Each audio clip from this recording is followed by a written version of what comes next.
मैथिली दुल्हन। इसके मनमोहक गीत जरूर सुने। यदि अच्छा लगा तो चैनल सब्सक्राइब जरूर करें।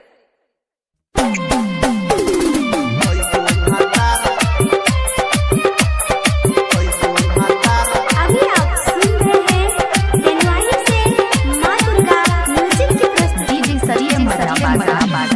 लटकी ते छौड़ी छके सिया खोलने, लटकी ते छौड़ी छके सिया खोलने, कईगो भातार रखने छाते बोलने, कईगो भातार रखने छाते बोलने। लटकी ते छौड़ी छके सिया खोलने, लटकी ते छौड़ी छके सिया खोलने, कईगो भातार रखने छाते बोलने, कईगो भातार रखने छाते बोलने।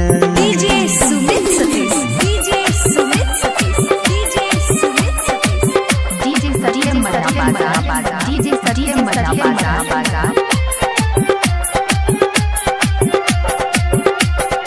ओढ़नी के कोर तोहर भैया लटाई छौ, मारे छा कन की कतेक छौरा गिर जाई छौ।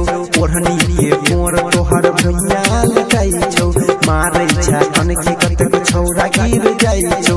देखी के तोरा याब होइया कंट्रोल में, देखी के तोरा याब होइया कंट्रोल में, कईगो भातार रखने छाते बोलने, कईगो भातार रखने छाते बोलने। DJ Sumit Satish, DJ Sumit Satish, DJ Sumit Satish, DJ Sariyam बाजा, डीजे सरियम बाजा। सूट सलवार पर हाथ में रुमाल छौ, लगैने चाल लिपस्टिक तोहर थोड़ा लाल लाल छौ।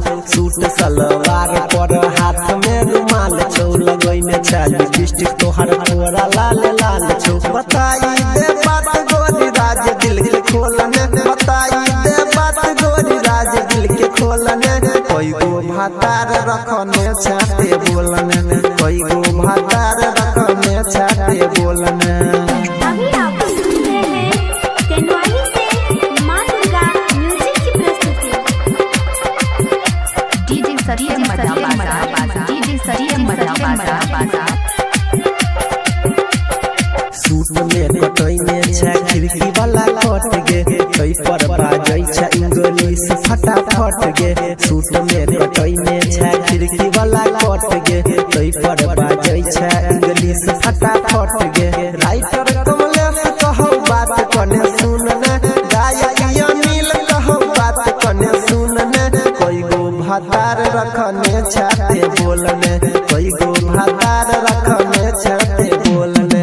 लटकी ते छौड़ी छके सिया खोलने, लटकी ते छौड़ी छके सिया खोलने, कईगो भातार रखने छाते बोलने, कईगो भातार